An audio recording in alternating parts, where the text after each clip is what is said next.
নিজের ব্যক্তিগত জমি কয়েক শত একর জমি ঢাকা বিশ্ববিদ্যালয়ের দেওয়া প্রতিষ্ঠার জন্য জমি দিয়েছেন আফসার সলিমুল্লাহ।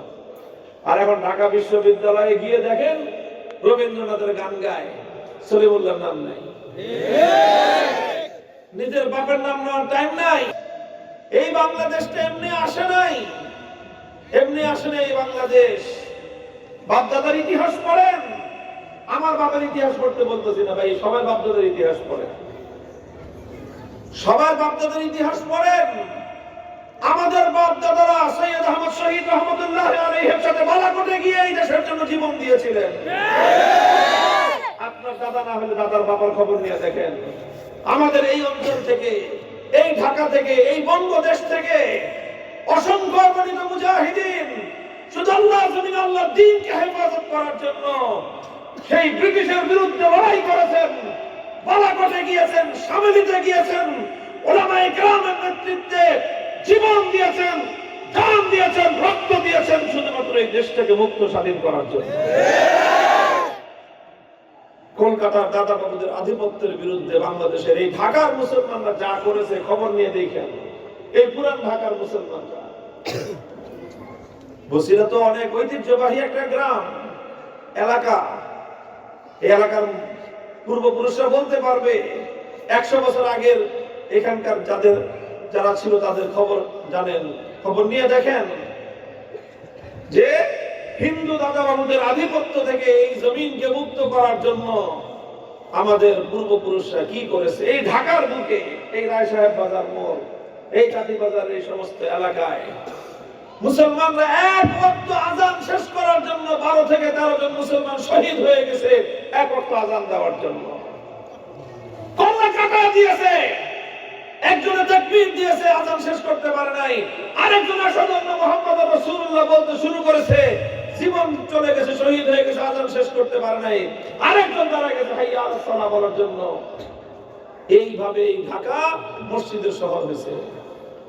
আমরা এখন আইসা মসজিদের শহর নিয়ে গর্ব করি, কিন্তু কিভাবে মসজিদের শহর হয়েছে আমরা জানি না। ইতিহাস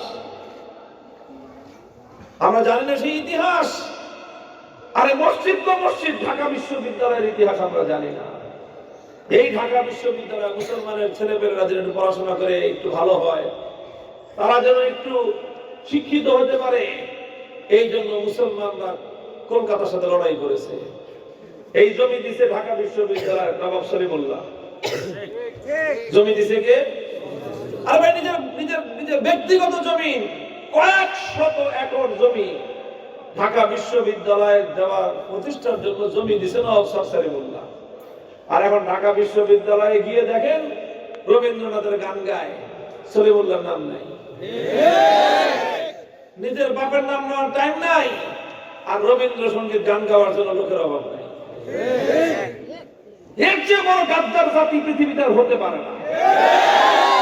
অথচ এই রবীন্দ্রনাথ ঠাকুর ঢাকা বিশ্ববিদ্যালয় যেন প্রতিষ্ঠিত হতে না পারে এমন কোন ষড়যন্ত্র বাকি রাখে নাই, সে যেটা করে। আমি রবীন্দ্রনাথ ঠাকুরের সাহিত্য নিয়ে সমালোচনা করতেছি না, উনি বিশ্বকবি, ওটা নিয়ে আমার আলোচনা নাই। কিন্তু ইতিহাস তো বলে এই কথা যে মুসলমানদের এলাকায় এরকম একটা বড় বিশ্ববিদ্যালয় হোক, সে রবীন্দ্রনাথ ঠাকুর চায় নাই, সেটা চাইছে কে? নবাব স্যার সলিমুল্লাহ। সেই ইতিহাস তোমরা ঢাকা বিশ্ববিদ্যালয় থেকে মুছে ফেলতে পারবে না। তার মনোগ্রাম থেকে রব্বিজিম দিয়ে ইলমা কোরআনের আয়াত বুঝতে পারবা, নবাব স্যার সলিমুল্লাহ মুসলিম হল থেকে মুসলিম নাম বুঝতে পারবা, ইতিহাস মুছে ফেলতে পারবা না।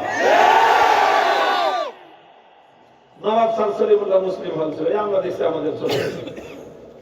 এই মুসলিম হল তো নাম তো বেটা ওই বেটা রাখছে যে নিজের জায়গা দিয়ে, জমি দিয়ে, বিল্ডিং করে দিয়ে নাম রাখা তোদেরকে দান করছে, খয়রাত করছে।